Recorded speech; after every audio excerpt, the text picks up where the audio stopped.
Sən həyatını yaxşılaşdıra bilərsən. Louisa Hay. 1-ci fəsil. Oxucularıma tövsiyələrim. Əziz oxucularım, bu kitabı yazmaqda məqsədim bildiklərimi və öyrəndiklərimi sizinlə paylaşmaqdır. Bu kitab orqanizmimizdə xəstəliklər yarada bilən düşüncələrlə bağlı nüfuzlu vəsait kimi qəbul edilmiş Canını Sağlam Saxla adlı kiçik kitabımdan hissələri özündə birləşdirir. Oxucularımdan yüzlərlə məktub alıram. Xahiş edirlər ki, bildiklərim barədə onlara daha çox məlumat verim. Mənimlə işləyənlərin bir çoxu, yəni xəstələrim, ABŞ-dakı və xaricdəki seminarlarımda iştirak edən insanlar xahiş edirdilər ki, bu kitabı yazım. Mən bu kitabı bir dərs vəsaiti kimi yazdım. Təsəvvür edin ki, siz mənim qəbuluma gəlmisiniz və seminarlarımın birində iştirak edirsiniz. Kitabda verilən tapşırıqları tədricən yerinə yetirsəniz, onu bitirənədək artıq həyatınızı dəyişməyə başlamış olacaqsınız. Tövsiyə edirəm ki, kitabı bir dəfə tam oxuyun. Daha sonra isə onu yenidən hissə-hissə oxuyaraq hər bir tapşırığı yerinə yetirin. Tapşırığın hər biri üçün özünüzə vaxt ayırın. Əgər imkanınız varsa, tapşırıqları dostunuzla və ya hər hansı ailə üzvünüzlə bərabər yerinə yetirin. Hər bölmə motivasiyanı artıran cümlə ilə başlayır. Onların hər birindən həyatınızın həmin problemlərlə bağlı məqamında istifadə etməyiniz faydalıdır. Hər bölməni oxumaq və üzərində işləmək üçün 2-3 gün vaxt ayırın. Bölmənin əvvəlindəki motivasiya artıran cümləni dönə-dönə təkrarlayın və yazın. Hər bölmə müalicəvi fikirlərlə başa çatır. Bu fikirlər sizin düşüncələrinizi dəyişmək üçün hazırlanmış müsbət ideyalardır və bu ideyaları gün ərzində bir neçə dəfə oxuyun. Bu kitabı öz hekayəmi sizinlə bölüşərək bitirirəm. Mənim hekayəm sizə göstərəcək ki, mənşəyindən hansı mühitdən gəlməyinizdən asılı olmayaraq həyatınızı yaxşılığa doğru tam şəkildə dəyişə bilərsiniz. İdeyalarımdan istifadə edərkən unutmayın ki, dəstəyimlə həmişə sizin yanınızda olacağam. Fəlsəfəmdən bir neçə qeyd. Bizim hər birimiz başımıza gələnlərə görə cavabdehik. Düşündüyümüz hər bir fikir gələcəyimizi formalaşdırır. Biz hal-hazırda güclüyük. Hər kəs özünə nifrət və özünü ittiham hisslərindən əziyyət çəkir. Hər kəsdə ən son məqam mən kifayət qədər yaxşı deyiləm fikridir. Bu sadəcə bir fikirdir. Fikir isə dəyişə bilər. Orqanizmimizdəki hər bir xəstəliyi özümüz yaradırıq. Unutmayın ki, narazılıq, tənqid və günahkarlıq insan orqanizminə ən çox ziyan vuran amillərdir. Kin-kudurətdən uzaqlaşmaqla hətta xərçəngi də müalicə etmək olar. Biz keçmişdən uzaqlaşmalı və hər kəsi bağışlamalıyıq. Özümüzü sevməyi öyrənməliyik. Özünü təsdiq və özünü qəbul müsbət dəyişikliklərin açarıdır. Biz özümüzü həqiqətən sevəndə işlərimiz də qaydasında gedir. Yaşadığım bu sonsuz həyatda hər şey əla, bütöv və mükəmməldir və həyat daim dəyişir. Buranın nə başlanğıcı, nə də sonu var. Yalnız cisimlər və hadisələr daim dəyişir və yenilənir. Həyat heç vaxt dayanmır, köhnəlmir, çünki həyatın hər bir anı yeniliklərlə doludur. Məni yaradan böyük qüvvəyə bağlıyam və bu qüvvə mənə öz həyatımı qurmaq üçün güc verir. Mən xoşbəxtəm ki, dərin zəkaya malikəm və ondan istədiyim kimi istifadə etməyi bacarıram. Keçmişdən uzaqlaşdıqca həyatın hər anı yeni başlanğıcdır. İndiki an mənim üçün yeni bir başlanğıcdır. Mənim dünyamda hər şey gözəldir. Mən nəyə inanıram? Müdrikliyə və biliyə gedən qapılar həmişə açıqdır. Əslində həyat çox sadədir. Biz həyatda nə əkiriksə, onu da bitirik. Özümüz haqqında düşündüklərimiz gerçək olur. İnanıram ki, özüm də daxil olmaqla hər kəs həyatında baş verən ən yaxşı və ən pis hadisələrə görə özü cavabdehdir. Ağlımıza gələn hər bir fikir bizim gələcəyimizi formalaşdırır. Düşüncələrimiz və söylədiyimiz sözlərimiz təcrübəmizi yaradır. Hadisələri özümüz yaradırıq. Sonra isə düşdüyümüz pis vəziyyətə görə başqasını günahlandırmaqla öz gücümüzü itiririk. Heç kəs və heç nə bizim üzərimizdə gücə malik deyil. Çünki beynimizdəki düşüncələrimizlə birlikdə qalan yalnız bizik. Beynimizdə sakitlik, harmoniya və balans yaratsaq, bu həyatımızda da öz əksini tapacaq. Aşağıdakı fikirlərdən hansı sizə aiddir? İnsanlar mənə pislik etmək istəyirlər. Yaxud hər kəs mənə kömək etmək istəyir. Bu inamların hər biri tamamilə fərqli hadisələr yaradır. Özümüzlə bağlı nəyə inanırıqsa, o da başımıza gəlir. Kainat bizi düşündüyümüz və inandığımız hər fikirdə tamamilə dəstəkləyir. Başqa sözlə desək, bizim şüuraltı inamımız hər şeyi qəbul edir. Bu isə o deməkdir ki, özümüz və gələcək həyatımız haqqında düşüncələrimiz reallaşır. Düşünün, biz nə qədər saysız-hesabsız məsələlər ətrafında fikrimizi cəmləşdirə bilərik? Bunu biləndən sonra insanlar mənə pislik etmək istəyirlər əvəzinə, hər kəs mənə kömək etmək istəyir fikrinə inanmaq daha məqsədə uyğundur. Kainatın qüvvəsi bizi heç vaxt mühakimə yaxud tənqid etmir. Kainat bizi olduğumuz kimi qəbul edir. Sonra isə bizim inanclarımızı həyatımızda gerçəkləşdirir. Əgər mən tənha olduğuma və heç kəsin məni sevmədiyinə inanmaq istəyirəmsə, həyatda bunu da görəcəyəm. Yox, əgər hər yerdə sevgi var, mən sevirəm və sevilirəm fikrini özümə təlqin etsəm və bu motivasiya edici cümləni tez-tez təkrarlasam, bu fikirlər mənim üçün həqiqətə çevriləcək. O zaman sevgi dolu insanlar həyatıma daxil olacaq. Həyatımda olan belə insanlar mənə daha çox sevgi göstərəcək və mən öz məhəbbətimi onlara asanlıqla bildirəcəyəm. Əksəriyyətimizin özümüzlə bağlı mənasız fikirlərimiz, həyatı yaşamaqla bağlı çox sərt qaydalarımız var. Bütün bunları sizi mühakimə etmək üçün demirəm. Bilirəm ki, hər birimiz üçün məsələlərdə əlimizdən gələni etməyə çalışırıq. Əgər daha çox məlumatımız olsaydı, daha fərqli davranardıq. Düşdüyümüz vəziyyətə görə özünüzü qınamayın. Bu kitabı əldə etməyiniz və oxumağınız həyatınızda yeni, müsbət dəyişikliklər etməyə hazır olduğunuzu göstərir. Buna görə özünüzə minnətdar olun. Kişilər ağlamırlar, qadınlar pulu düzgün xərcləmirlər kimi dar çərçivəli fikirlərlə yaşamayın. Özümüz və həyat haqqında düşüncələrimiz əhatəsində olduğumuz böyüklərimizin təsiri ilə uşaqlıq dövrümüzdə formalaşır. Özümüz və dünyamız haqqında necə düşünməyi məhz bu yolla öyrənirik.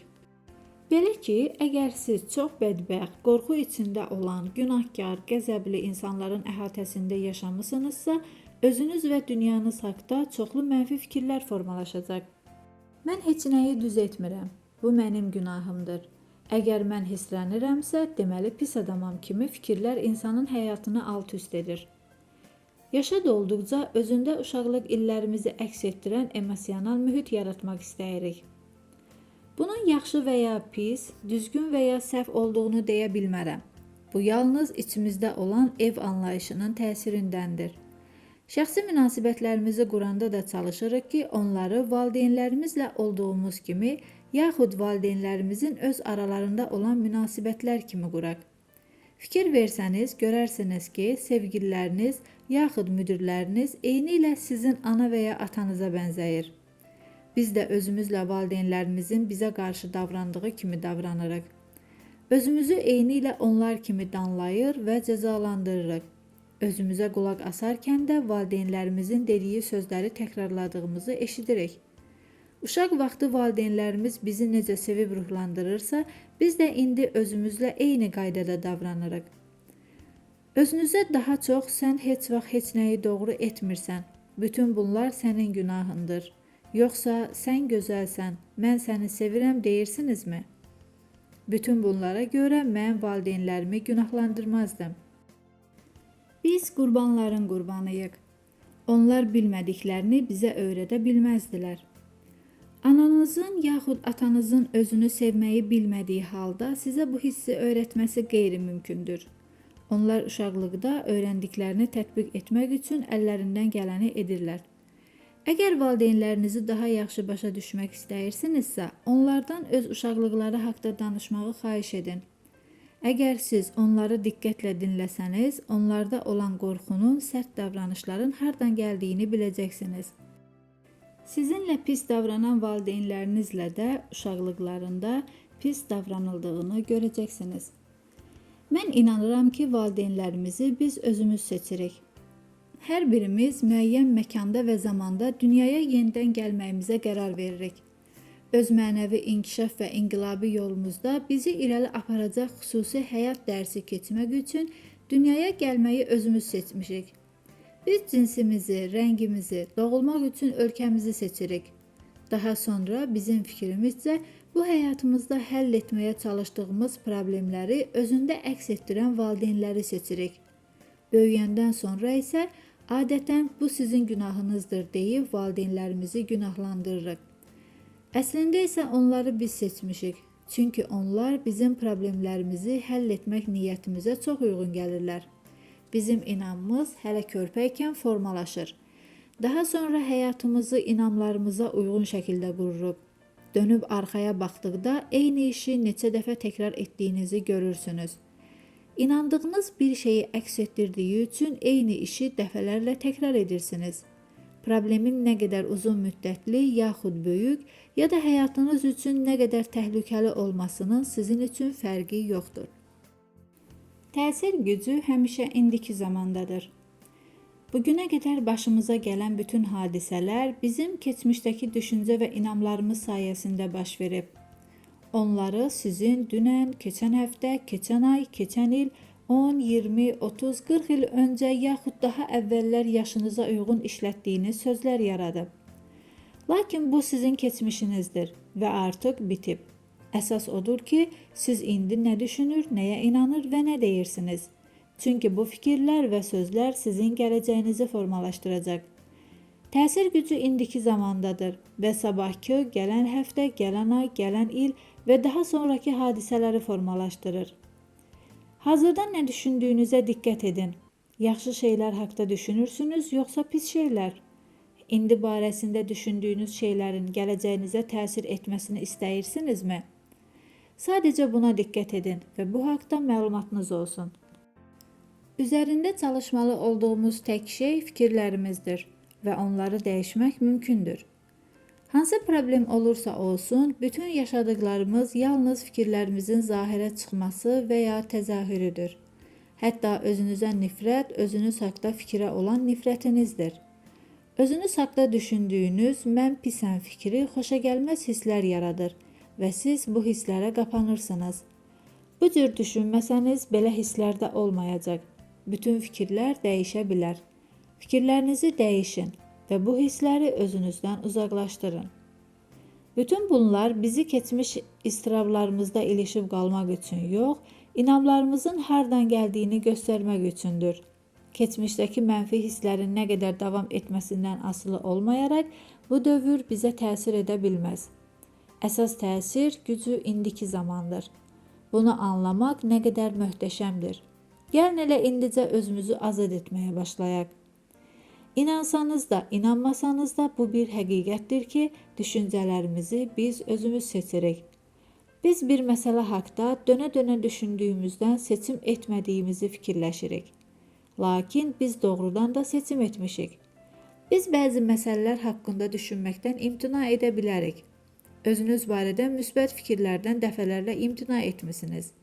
Özünüz haqda mənfi fikirlərdən də bu qaydada yaxa qurtara bilərsiniz. Mənə elə gəlir ki, yer üzərində tanıdığım və ya birlikdə işlədiyim hər kəs özünə nifrət və özünə ittiham hissindən az və ya çox dərəcədə əziyyət çəkir. Özümüzə qarşı qəzəb və özünə ittiham nə qədər çox olarsa, işlərimiz bir o qədər pis, əksinə az olsa, işlərimiz həmişə yaxşı gedəcək. İşlədiyim bütün insanların mənim haqqımda mən kifayət qədər yaxşı deyiləm kimi inamı var. Mən həyatda çox şeyə nail olmamışam və yaxud mən buna layiq deyiləm kimi ifadələri tez-tez eşidirik. Bu ifadələr sizə tanış gəlirmi? Siz də tez-tez düşünürsünüz ki, mən kifayət qədər yaxşı deyiləm. Axı kimə görə yaxşı deyilsiniz? kimin standartlarına görə. Əgər bu kimi inamlar sizdə güclüdürsə, onda sevgi dolu, şən, uğurlu, sağlam həyatınız necə ola bilər? Təhdəl şuurunuzdakı inamlar daima xoş həyatınıza qarşı mübarizə aparacaq. Nəticədə tam mükəmməl həyata nail olmaq çətinləşəcək və bu hər zaman hansısa problemin yaranmasına gətirib çıxaracaq. Məncə kin, özünü tənqid, özünü ittiham və qorxu kimi hisslər insan həyatında daha çox çətinliklər yaradır.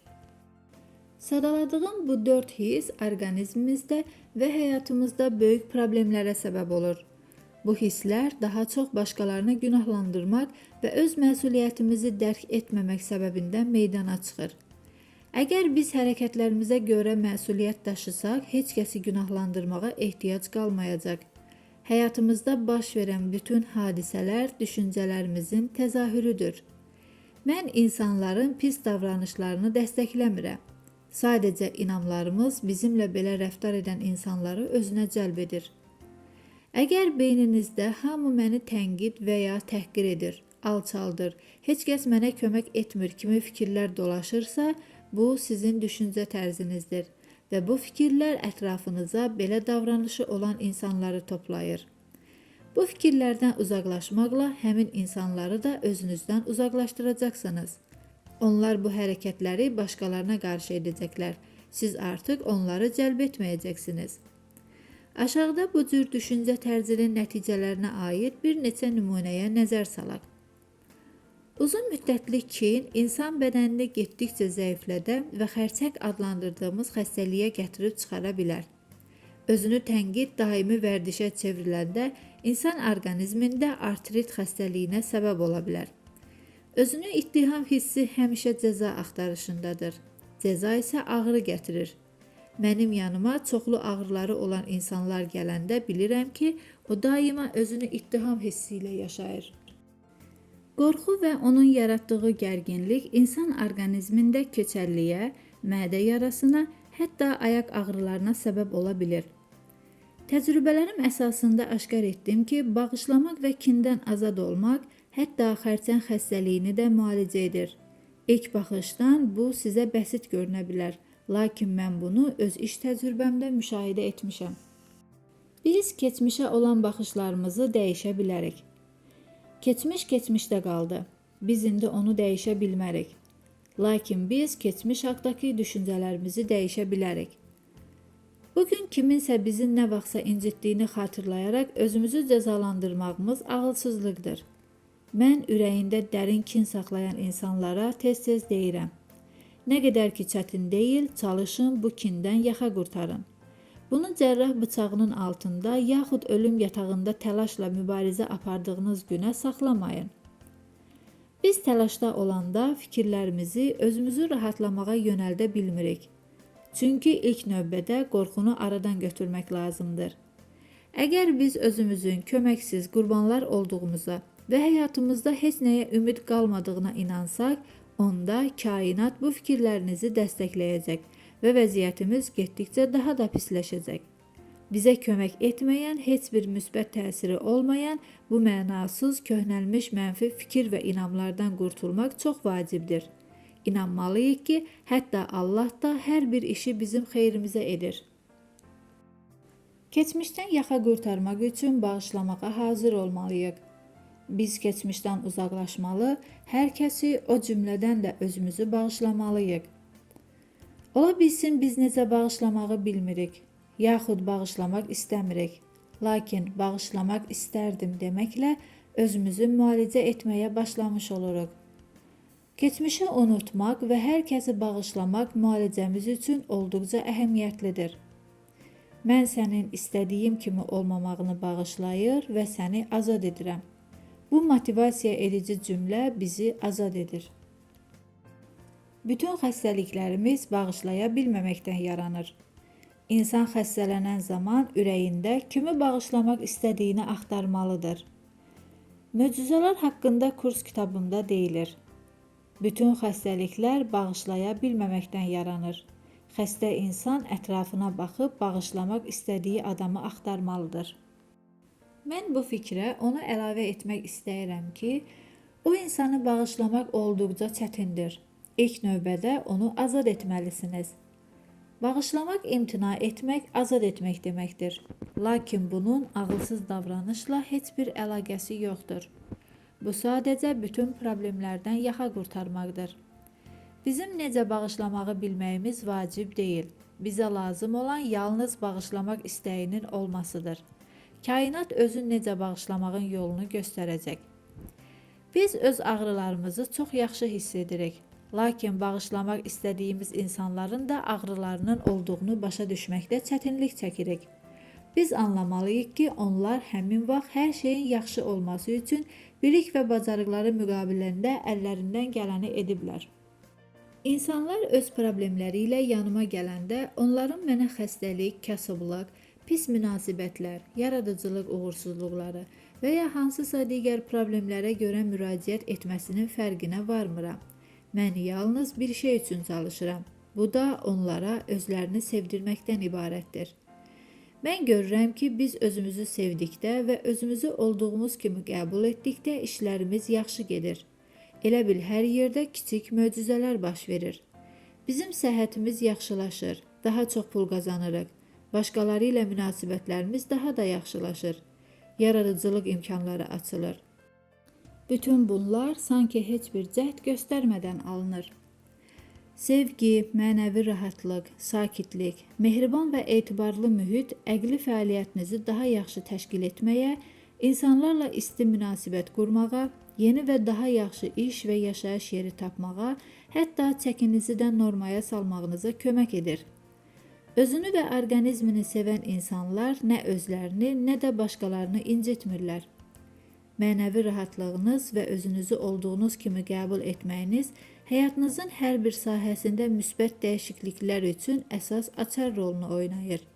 Mənə elə gəlir ki, özünü sevmək üçün heç vaxt heç nəyə görə tənqid etməməkdən başlayır. Tənqid bizi dəyişmək istədiyimiz düşüncələrin çərçivəsinə salır. Özünü dərk və özünə qarşı mərhəmət bizə bu çərçivədən çıxmağa kömək edəcək. Unutmayın ki, illərdir özünüzü tənqid edirsiniz, lakin bunun heç bir nəticəsi yoxdur. İndi özünüzü bəyənməyə çalışın, onda hər şeyin nə qədər dəyişdiyinin şahidi olacaqsınız. Yaşadığım bu sonsuz həyatda hər şey əla, tamamlanmış və mükəmməldir.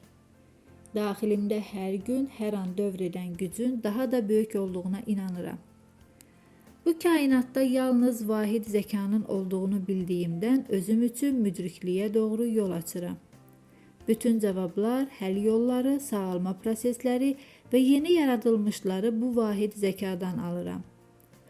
Bilmək istədiyim hər şeyin mənim üçün aşkarlandığını və bütün ehtiyaclarımı düzgün vaxtda, düzgün məkanda və ardıcıllıqla ödədiyimi bilirəm. Bu gücə və zəkaya inanıram. Mənim dünyamda hər şey gözəldir.